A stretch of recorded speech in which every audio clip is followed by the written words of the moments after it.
तर सगळ्यात फ्रेंड्स तुम्ही ब्लाऊजचं फिटिंग आणि फिनिशिंग बघू शकता। तर बरेच कमेंट येत होते की मला आमचं जे कटोरीचा टक्स आहे तर तो तिरका येतो, तर तो तिरका का येतो तर ते आजच्या व्हिडिओमध्ये आपण बघणार आहोत, किंवा कटोरीला टक्स कसा मारायचा परफेक्ट टक्स जेणेकरून तो तिरका होणार नाही। सो आजचा जो व्हिडिओ आहे एकदम शेवटपर्यंत बघायचा आहे, कारण या व्हिडिओमध्ये मी तुम्हाला कटिंग आणि फ्रंट पार्टचं स्टिचिंग सुद्धा सांगणार आहे। तर इथं बघू शकता हा पीस आहे सिंथेटिक पीस साडीमधला, जो कस्टमरने मला शिवायला दिला होता। अस्तर मी यासाठी 1 मीटर घेतलेला आहे आणि ही जी साईज आहे तर ती 40 साईज आहे। 40 साईजसाठी आपण हे जे मेजरमेंट आहे ते बघणार आहोत। सेम तुम्ही याच मेथडनुसार तुम्ही तुमच्या कोणत्याही साईजचं जे स्टिचिंग आहे कटोरी ब्लाऊजचं स्टिचिंग करू शकता। तर सगळ्यात आधी आपण पूर्ण उंची घ्यायची आहे, जे की मी 15 इंच घेतलेले आहे। आपली रेडी होऊन 14 इंच तयार होईल ब्लाऊज पूर्ण उंची ब्लाऊजची। त्याच्यानंतर जे शोल्डर आहे मी घेतलेला आहे 5.5 इंच, मुंडा आपल्याला घ्यायचा आहे 6 इंच,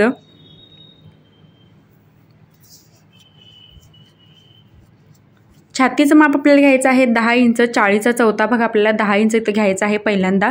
त्याच्यानंतर प्लस त्याच्यामध्ये 2 इंच आपण परत मार्जिनसाठी ॲड करणार आहोत।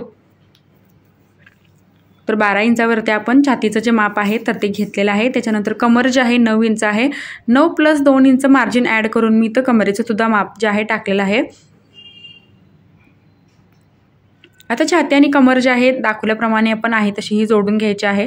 त्याच्यानंतर फ्रंट मुंड्याला 1 इंचावरती शेप द्यायचा आहे, बॅक मुंड्याला 1.5 इंचावरती शेप द्यायचा आहे। आणि जसं की मी तुम्हाला शेप जसं दाखवत आहे त्याच पद्धतीने जो शेप आहे आपल्याला द्यायचा आहे। जिथं आपण 10 इंच माप घेतलं होतं प्रॉपर तिथंपर्यंतच आपल्याला जो मुंड्याचा काही शेप आहे तो तिथंच स्टॉप करायचा आहे। त्याच्या पुढे आपल्याला जो शेप आहे मुंड्याचा घ्यायचा नाही।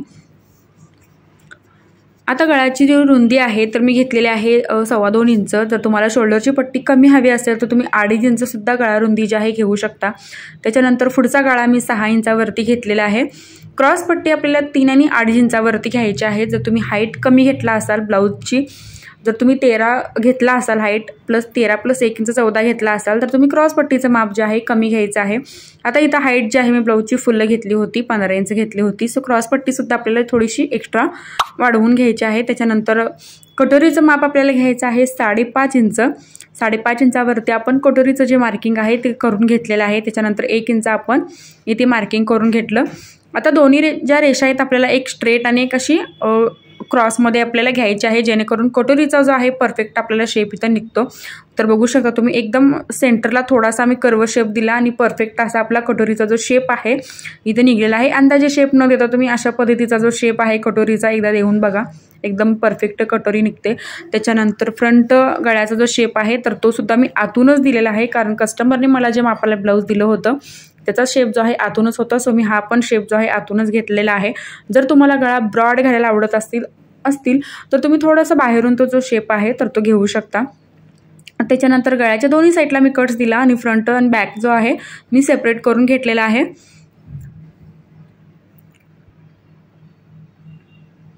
आता मी क्रॉस पट्टी इथं कट करून घेतली। दाखवल्याप्रमाणे फ्रंट पार्ट जे आहेत आपल्याला अशा पद्धतीने कटिंग करून घ्यायचे आहेत।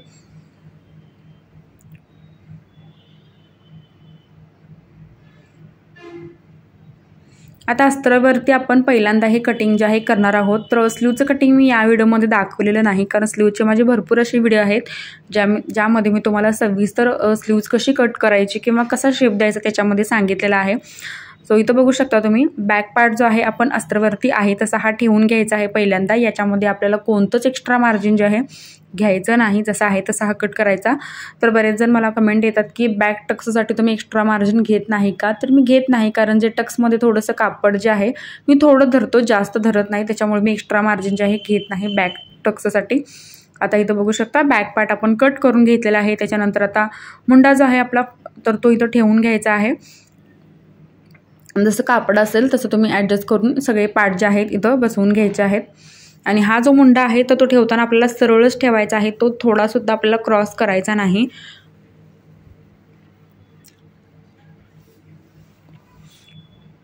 तर ही बघा मुंडासुद्धा मी आहे तसा हा इथं कट करून इथं घेत आहे। आता कटोरी जी आहे आपण दुसऱ्या पेपरवरती वाढवली नव्हती, सो कटोरी जी आहे आपण अस्त्रावरती वाढवून घेणार आहोत।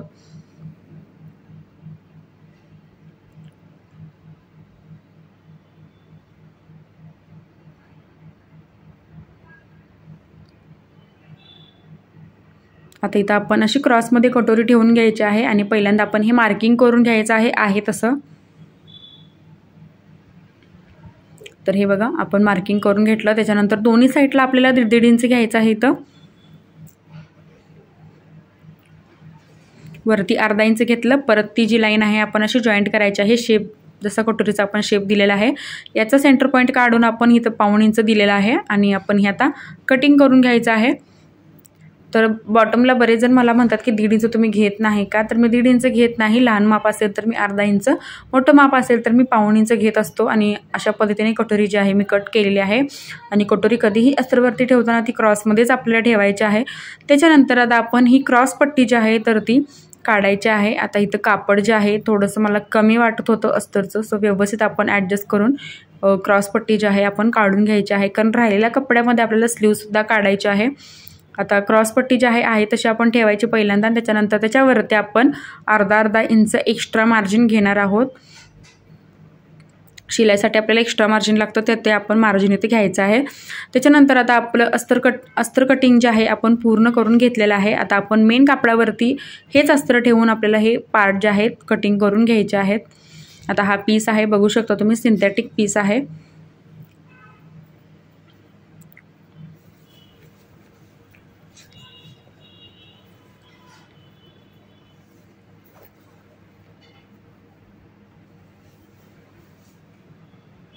आता मेन कापडावरती सुद्धा ही कटोरी ठेवताना तर ती सुद्धा आपल्याला क्रॉसमध्येच ठेवायची आहे. तर हे बघा,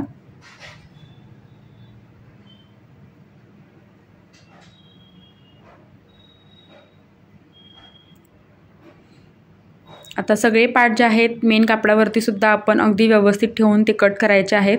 शिल्लक राहिलेल्या आपल्या या कपड्यामध्ये सुद्धा आपण 6.5 इंचाची जी स्लीव्ज आहे तर ती कट करणार आहोत.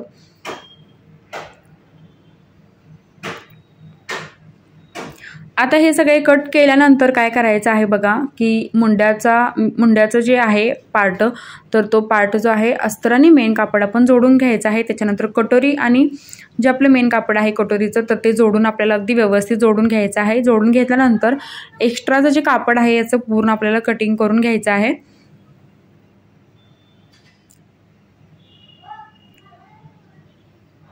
तरी बघा एक साईड मी तर जोडून घेतलेले आहे. त्याच्यानंतर दुसरी कटोरीसुद्धा. तर फ्रेंड्स, कुठेही व्हिडिओ जो आहे स्किप केलेला नाही, कुठेही व्हिडिओ जो आहे कट केलेला नाही, कंटिन्यू व्हिडिओ चालू आहे, तुम्ही बघू शकता. आणि मला या पण कमेंट येत होत्या की कटोरी जोडताना आमची कटोरी जी आहे तर ती कमी जास्त होते. तर कमी जास्त होते कटोरी कारण लावण्यामध्ये फरक पडतो. काही जण ताणून कटोरी जी आहे लावतात, खेचायची सवय असते काही जणांना. काही जण जे आहे लूज सोडून कटोरी लावतात, त्याच्यामुळे सुद्धा कमी जास्त कटोरी होऊ शकते. आणि ते झाल्यानंतर आपल्याला काय करायचं आहे बघा, तर लावताना कटोरी अगदी व्यवस्थित इझिली ती लावायची आहे. कुठेही आपल्याला कापड खेचायचं नाही आहे किंवा लूज पण सोडायचं नाही. आता हे बघू शकता, मुंड्याचा पार्टसुद्धा मी अशा पद्धतीने इथं स्टिचिंग करून घेतलेलं आहे. एक्स्ट्राचं कापडसुद्धा आपण इथं कट करून घ्यायचं आहे. आता काही जण कटोरी जॉईंट करताना बघा पहिल्यांदा काय करतात की टक्स मारतात आणि त्यानंतरच मग जॉईंट करतात. आणि काही जण जॉईंट करून कटोरी लावतात. तर माझी जी पद्धत आहे तर ही खूप छान पद्धत आहे. आणि कटोरीचा जो पफ आहे तर तो सुद्धा आतून खूप छान येतो. तर तुम्ही नक्की एकदा ट्राय करा. जसं मी आता तुम्हाला सांगणार आहे पुढे व्हिडिओमध्ये की कशा पद्धतीने आपल्याला परफेक्ट कटोरी जी आहे आपल्याला कशी जॉईंट करायची आहे.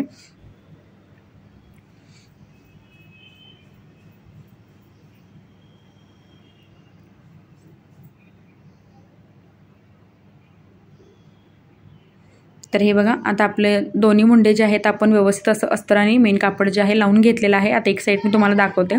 कटोरी पहिली सगळ्यात तर आधी आपण अशी जोडून घ्यायची आहे.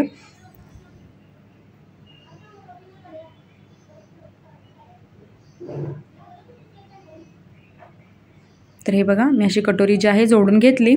त्याच्यानंतर आता आपण इथं काय करायचं आहे बघा, आता ही जी आपली शिलाई आहे तर त्या शिलाईच्या थोडंसं हे जे टोक आहे आपल्याला पुढे घ्यायचं आहे.